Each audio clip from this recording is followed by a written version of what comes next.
এখন পর্যন্ত সচিন রায় গ্রেপ্তার হয়নি কেন? জবাব চাই, জবাব চাই। এখন পর্যন্ত সচিন রায় গ্রেপ্তার হয়নি কেন? জবাব চাই, জবাব চাই।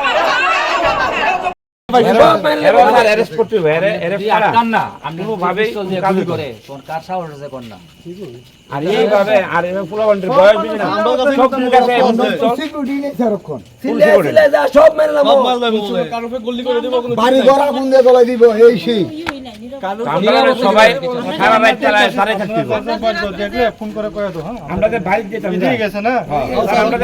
না, আমরা তখন দেখতেছি আমরা 10 জন 12 জন করে সারা রাত টহল ঘরে থেকে ফোন করে দাও। দুদিন আগে পিস্তল ধরেছিল, গুলি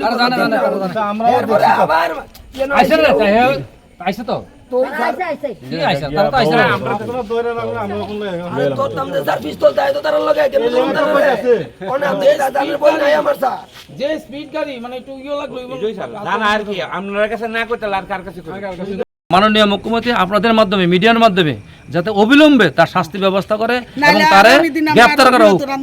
বৃহত্তর আন্দোলন আমরা যাবো, মাননীয় মুখ্যমন্ত্রীর কাছে আমরা শরণাপন্ন হবো আমাদের গ্রামবাসী।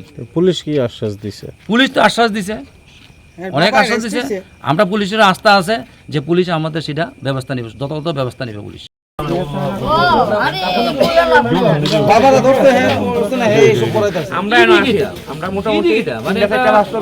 সমাজের মধ্যে কি উপায় নাই, এটা সভ্য সমাজ।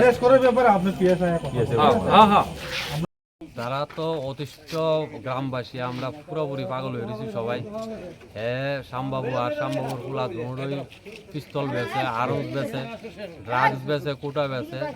এলাকার কোনো লোকের কোনো শান্তিতে থাকতে দিতেছে না, শুধু এরা বাপ আর পুত, শ্যামবাবু আর শ্যামবাবুর ছেলে সচিন, তারা দুইটাই মানে মেইন ক্রিমিনাল। এটির ব্যবসা হইল গিয়া পিস্তলের ব্যবসা, কোটার ব্যবসা, বিভিন্ন রকমের ব্যবসা লইয়া জড়িত।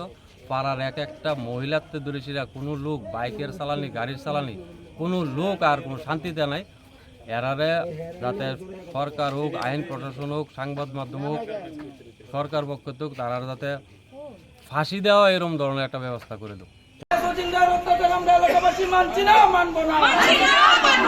এখন পর্যন্ত সচিন রায় গ্রেপ্তার হয়নি কেন? জবাব চাই, জবাব চাই। এখন পর্যন্ত সচিন রায় গ্রেপ্তার হয়নি কেন? জবাব চাই, জবাব চাই। জবাব আমাদের দিতে হবে।